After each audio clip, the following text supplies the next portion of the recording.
Amon-Re, 20 posted on February 15, 2014 by Sage Doyle. Amon-Re, a novel by Walgrim. Amon-Re walks Chloe to her door. I want more conversation sometime, if you're interested. Though I'll be late. He wants to tell her that there isn't anyone he knows that is as spiritually healthy and around whom he feels he is good enough to converse with, someone he may share words with, but he reserves this information. It is difficult to distinguish between being open from exposing too much truth about himself. This is the case even with John. Amon gathers that if there would be no darkness between them, they would have the freedom to speak and understand each other. They would talk of many subjects, concepts, philosophies.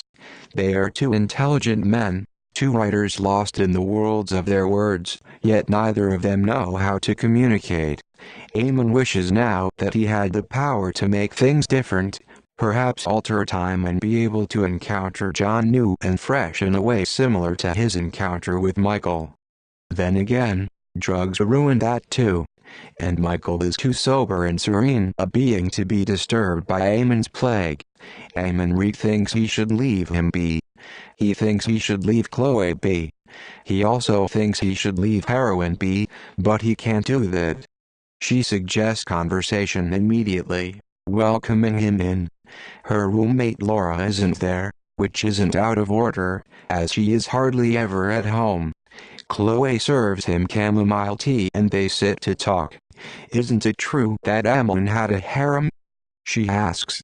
Yes, he did, but there's no way to accurately interpret it from any one single piece of reference.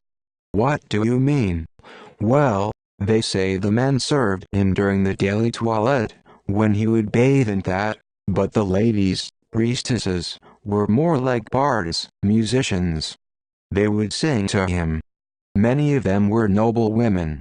Yet that could be interpreted in any number of ways, as the life of the god among gods, or somehow with either the living or the body of a living person, or that could be the treatment of the actual idol of Amon, when they would clean and dress the stone idol, feed him, dance and play music and perform acrobatics before him, as an idol, which was for them indeed the netter, which is nature, each god a netter, a trait or quality of nature, life, force, creation or destruction. Amon had some of the richest temples. It's because of his power that my father chose this name for me, King of the Gods, God of Kings, though it means more to me than that. What does it mean to you? Everything. Tell me more about him. He was the god of nothingness? He nods, lighting 2 cigarettes and giving one to her. Amon means the hidden one. That nothingness was breath. The nothingness to bring forth life, creation from a place of origin from what is known to exist. As something as treasured as life was created from the invisibility of breath, of nothing, Amon was honored by the most powerful, by the most oppressed, by all whose blood was fed with his breath, bringing life to their hearts, where they believed all thought derived from. What about Re, or Ra, manifested from a womb-like abyss which was the god knew, and created all that is visible? That's a balance with Amon. He was the sun god, creating life, and sustaining it, being the sun with light that touched everything vile as well as everything beautiful. Ra performed a self-circumcision actually, and from the blood he manifested the personified beings, U and Sia, authority and mind. Also, from Amon's thought, the sky and the earth came into existence. This sky Ra traversed during his solar journey within the Sektet and Atet boats upon the body of Nut, sometimes considered to happen through the body of Nut. The sunrise was his birth from her womb. I think though, I'm more Amon than Ra. You know so much about him. You should be an Egyptologist. She laughs. What brought you to know what you know? Well, when I took a break today, I did a little research.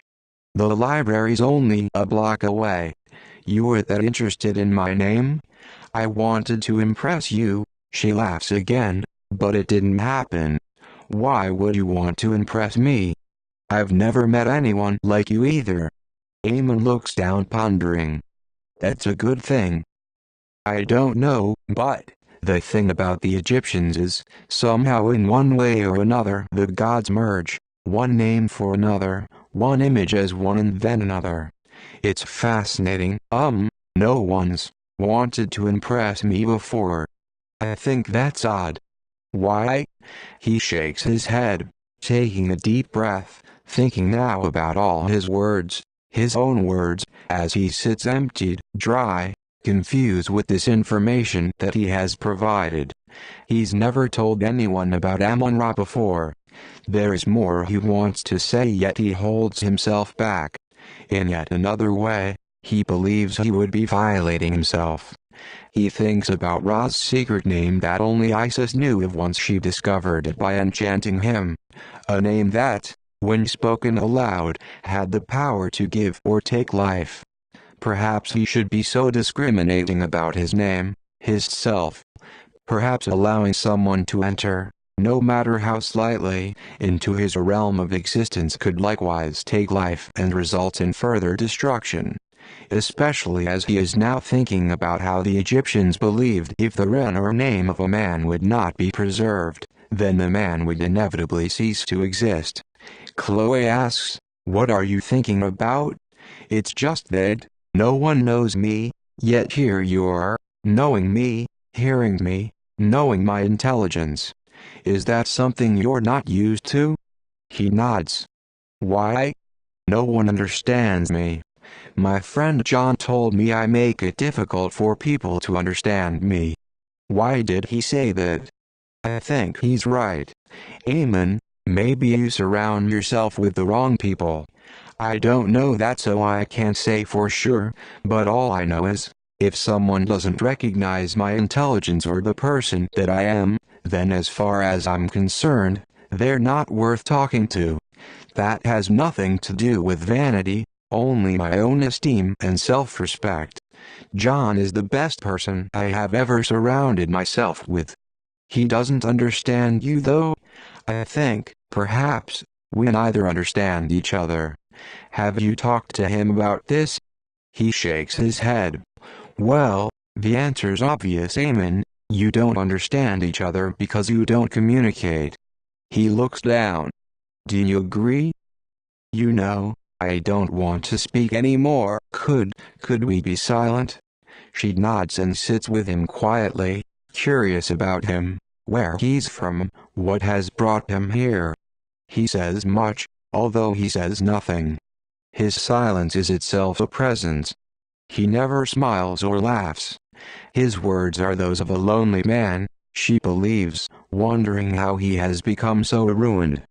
A sudden cramp is a deviant reminder. Fortunately, Chloe had gone into the bathroom and doesn't see Amon wincing in pain, neither does she catch him wipe the heavy perspiration from his face, the saliva from his lips, the blood from his nose, just before she enters the room. When she returns, he looks at the clock, 7:00, and says, "I remember now, I have to meet someone about an apartment." "Oh, you'd better not be late." That's not very funny. They say their goodbyes cordially as Chloe writes down her phone number. Amon-Re heads to Simone's for heroin.